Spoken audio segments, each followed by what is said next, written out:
안녕하세요 트레일블레이저 여러분, 코리안 블레이저 커넥트에 오신 것을 진심으로 환영합니다. 안녕하세요 여러분. 오늘 에피소드에서는요, 딜로이트에서 세일즈포스 컨설턴트로 활약하고 계신 사라님과 함께 딜로이트 세일즈포스 구축 프로젝트에 대해 깊이 있게 들여다볼 예정입니다.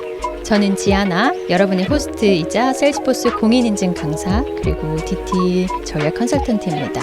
안녕하세요, 여러분의 세일즈포스 커뮤니티 매니저 현진입니다. 사라님, 오늘 팟캐스트에 함께 해주셔서 정말 감사합니다. 안녕하세요. 딜로이트의 사라입니다. 반갑습니다. 환영합니다. 지아나와 현진, 여러분과 이야기를 나눌 수 있어 영광입니다. 오늘 많은 것을 공유할 준비가 되어 있습니다. 너무 좋습니다. 사라님.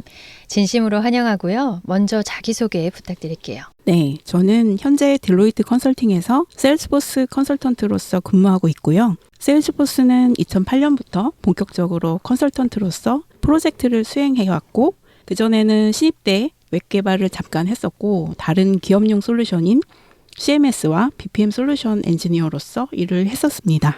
세일즈포스는 구축 파트너사에서의 근무 경험뿐만 아니라 고객사에서 세일즈포스 운영 담당자로서의 역할도 경험을 했었습니다. 와, 정말 멋진 커리어를 가지고 계시네요, 사라님. 감사합니다. 딜로이트에서 세일즈포스 프로젝트를 이끌면서 사라님의 핵심 역할, 정말 다양한 역할을 하셨을 것 같거든요. 그 부분에 대해서 먼저 청취자분들한테 공유 부탁드릴게요. 물론입니다. 프로젝트 사이트 및 프로젝트 팀에서 어떤 역할을 맡는지에 따라 좀 다르지만, 저는 주로 고객의 비즈니스 요구사항을 파악하고 이를 충족시킬 수 있는 세일즈포스 솔루션을 설계하고 잘 구현할 수 있도록 서포트하는 역할을 맡고 있습니다. 경우에 따라서는 작은 규모의 프로젝트 PM 또는 고객들이 세일즈포스를 잘 사용할 수 있도록 변화관리, 교육을 메인으로 맡은 적도 있습니다.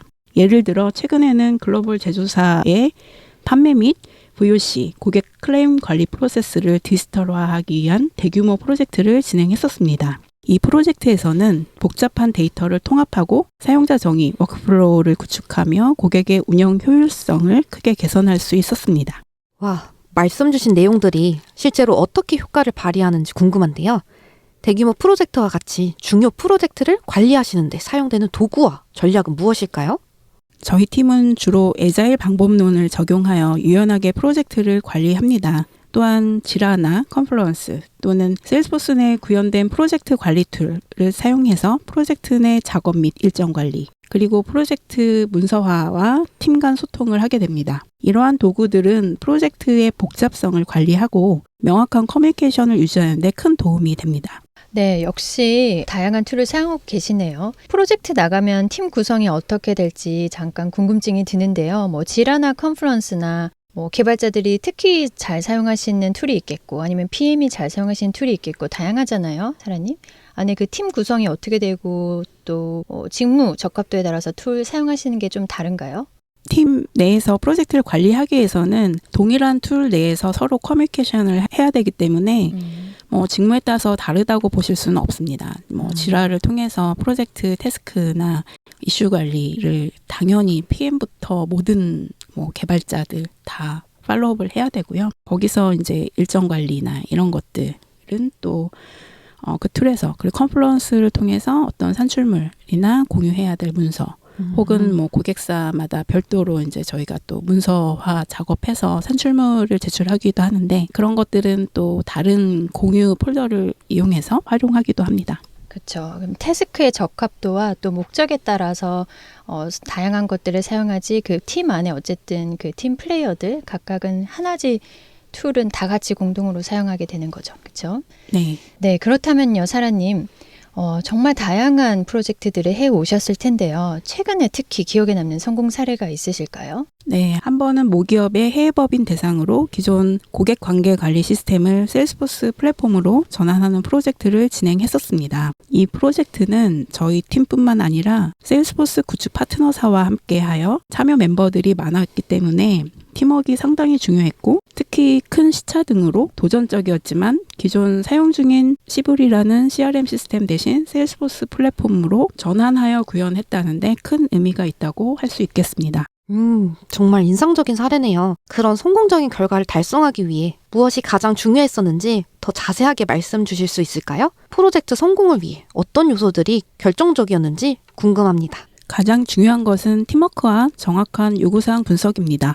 모든 팀원이 목표에 집중을 하고 정기적으로 진행 상황을 검토하여 필요한 조정을 신속하게 할 수 있었습니다. 또한 고객과의 긴밀한 소통을 통해 그들의 기대를 정확히 이해하고 이를 충족시켰죠. 네, 역시 고객의 현재 상황과 또 고민 포인트를 정확히 파악하는 것, 그리고 그것을 해결해 드리기 위해서 전 과정에서의 명확한 의사소통, 그리고 협업을 하는 것. 이게 키포인트라고 할 수 있을 것 같습니다.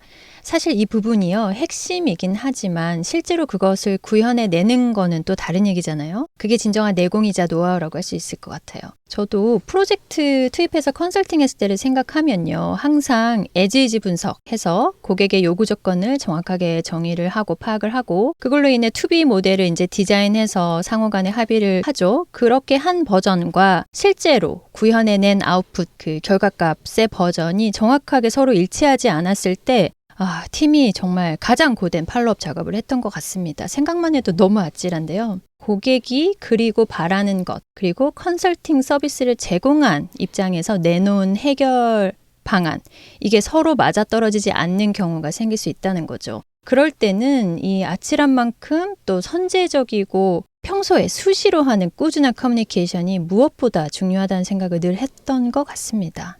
네, 맞습니다. 명확한 의사소통과 협업은 어떤 직무나 어떤 산업 속에서도 가장 중요한 포인트인 것 같습니다. 사라님, 그런데 이런 측면에서 고되고 힘들었던 프로젝트 사례가 있으셨을까요? 그리고 그와 함께 어떤 교훈을 얻으셨는지도 함께 공유해 주시면 청취자분들에게 큰 도움이 될 것 같습니다. 네, 제가 2008년부터 본격적으로 세일즈포스 프로젝트를 수행했었다고 앞서 말씀드렸었는데요. 그때는 한국 시장에서 세일즈포스 리셀러나 파트너사가 유일했던 시기였고, 그 당시 저와 함께 세일즈포스 사업 준비와 프로젝트를 시작했던 팀에서도 기능에 대한 스터디를 막 끝내고 프로젝트에 투입되었기 때문에 지식과 경험이 많이 부족한 상황에서 일을 해야 했던 어려움이 있었습니다.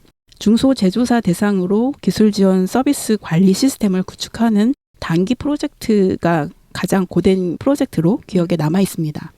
그 당시 고객 요구사항 중에 화면 개발 요건이 있었는데, 세일즈포스에서 화면 개발할 수 있는 비주얼포스로 화면 개발을 진행했었어야 했고, 그 당시 지식과 경험이 너무 부족하다 보니 매일 밤 맨땅에 헤딩하면서 야근을 해야 했었고, 위치가 동탄이었기 때문에 동탄으로 차로 출근하면서 밤 12시에 서울 톨게이트를 지났던 추억 아닌 추억이 남아 있습니다. 그때 프로젝트 교훈으로는 초창기 프로젝트였기 때문에 가능한 구조였지만, 프로젝트를 진행하기 위해서는 각각의 역할을 맡은 사람들, 예를 들면 최소 업무 분석 담당자와 개발자로 역할을 구분해서 프로젝트 팀으로서 함께 일을 진행해야 더 효율적으로 진행될 수 있었다는 점을 많이 느꼈습니다.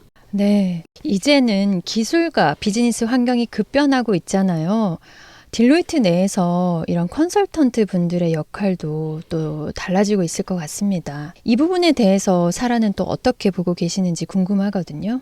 네, 세일즈포스 컨설턴트에 국한된 역할이 아닌 저희 컨설팅 법인 내 일반적인 컨설턴트 역할에 대해 좀 말씀드릴게요. 최근 몇 년간 디지털 변화는 모든 산업군에서 가속화되고 있는 상황입니다. 이로 인해 컨설턴트의 역할도 근본적으로 변화를 하고 있죠. 과거에는 단순히 최적의 비즈니스 솔루션을 제공하는 데 초점을 맞췄다면, 이제는 고객사의 디지털 혁신을 주도하면서 더 광범위한 기술 통합과의 변화 관리를 이끄는 등 E2E 서비스를 제공하고 있습니다. 예를 들어 AI와 머신러닝을 비즈니스 프로세스에 통합해서 예측 분석과 자동화된 의사결정을 가능하게 하는 것이 그 예로 들 수 있습니다. 와, 정말 흥미로운 변화네요. 그러한 기술의 발전이 향후 컨설턴트의 역할에 어떤 영향을 미칠지 조금 더 구체적으로 설명해 주실 수 있을까요?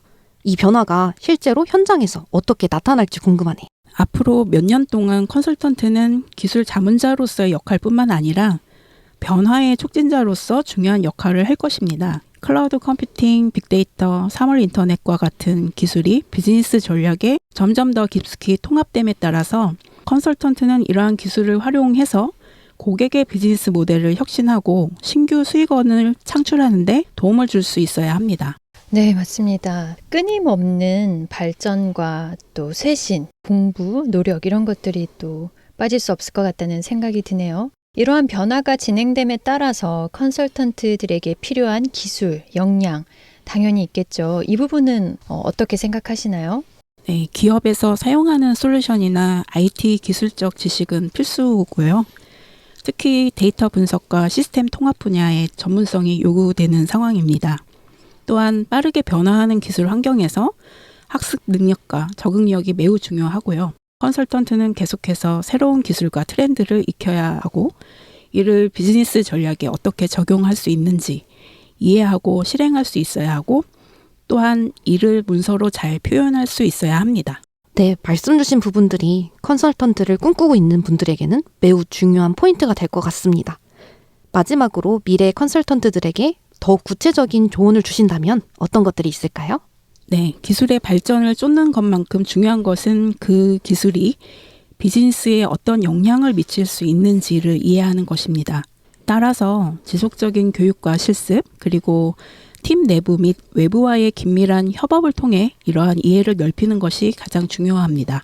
미래는 기술과 사람이 상호작용하는 방식에 크게 의존할 것이고 이를 이해하고 활용하는 것이 성공적인 컨설턴트로서의 핵심이 될 것으로 생각합니다. 정말 중요한 말씀을 해주셨어요. 사라, 너무 감사합니다.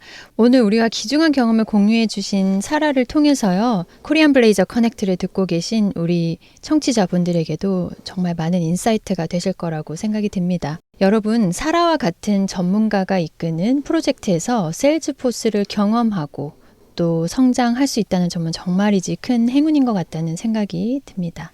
네, 맞습니다. 사라님의 이야기가 많은 분들에게 영감을 주었고 자신의 업무에서 새로운 시각과 전략을 적용하실 수 있는 기회가 되었길 바랍니다. 다음 에피소드에서도 더 많은 인사이트와 함께 찾아뵙겠습니다. 오늘도 저희 코리안 블레이저 커넥트를 청취해 주셔서 감사합니다. 초대해 주셔서 감사합니다. 모두 건강하시고 성공적인 프로젝트를 수행하시기를 바랍니다. 안녕히 계세요. 네, 사라님 오늘 함께 해주셔서 다시 한번 감사드립니다. 감사합니다.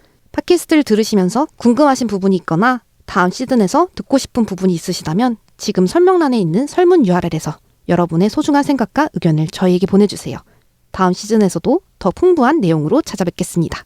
다음번에 만나뵐 때까지 모두 건강하고 행복하시길 바랍니다. 안녕! Blaze your trail! Blaze your trail.